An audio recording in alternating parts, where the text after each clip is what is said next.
السلام علیکم دوستو، میں آپ کی خدمت میں حاضر محمد ستار باقر اپنے YouTube channel astrology with M S Baqir پہ۔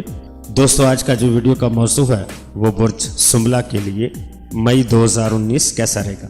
تو دوستو ویڈیو کو آگے بڑھانے سے پہلے میں تمام دوستوں سے گزارش کروں گا کہ جن دوستوں نے ابھی تک بھی میرا YouTube channel astrology with M S Baqir کو سبسکرائب نہیں کیا تو سبسکرائب کر لیں اور بیل آئیکن پر بھی کلک کر لیں تاکہ ہر نئے آنے والی ویڈیو میری آپ کو جلد اور آسانی سے مل سکے۔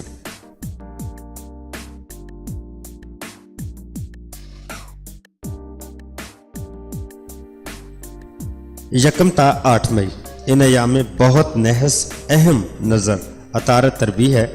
غیر ملکی سفر کے سلسلے میں رکاوٹوں اور تاخیر کا حائل ہونا نظر آتا ہے۔ بہت احتیاط سے وقت گزارنا ہوگا۔ جادو کے اثرات تیزی سے اثر کر سکتے ہیں۔ ان اثرات سے بچنے کے لیے کسی روحانی بزرگ سے ملاقات کریں یا اپنے پیر و مرشد یا اپنی والدہ سے دعا کروانا ضروری ہے تاکہ آنے والے خدشات کو دور کیا جا سکے۔ کاروباری ترقی، کاروباری معاہدے یا نیا کاروبار کرنا آپ کے حق میں بہتر نہ ہوگا۔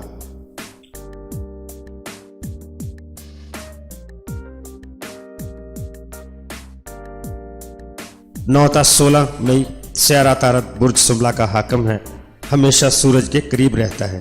شمس کی روشنی اس پر زیادہ قوت کے ساتھ ظاہر ہوتی ہے۔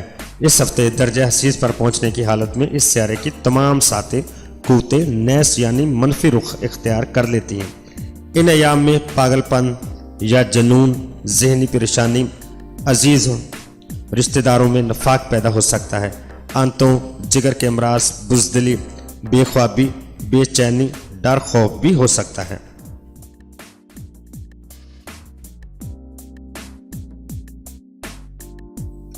17 تا 25 مئی اس ہفتے عطارد گران چمس کی سید نظر قائم ہو رہی ہے۔ اس نظر کے اثرات کے تحت مقدمے میں کامیابی، پنچایتی فیصلے آپ کے حق میں ہوں گے۔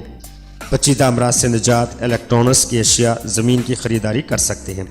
تعلیمی کامیابی ممکن ہے۔ کاروباری حضرات ان ایام میں اپنے لیے بہتر پلاننگ کر سکتے ہیں جس کا فائدہ آئندہ ہوگا۔ ان دنوں میں قرض لینا آپ کے لیے وبال جان ثابت ہو سکتا ہے۔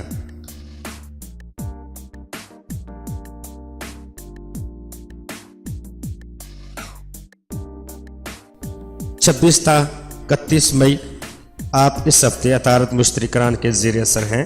ان ایام میں اپنی ناکامی کو کامیابی میں بدلنے کے لیے انہیں چاہیے کہ 5 کلو کم از کم اناج کا صدقہ لازمی دیں۔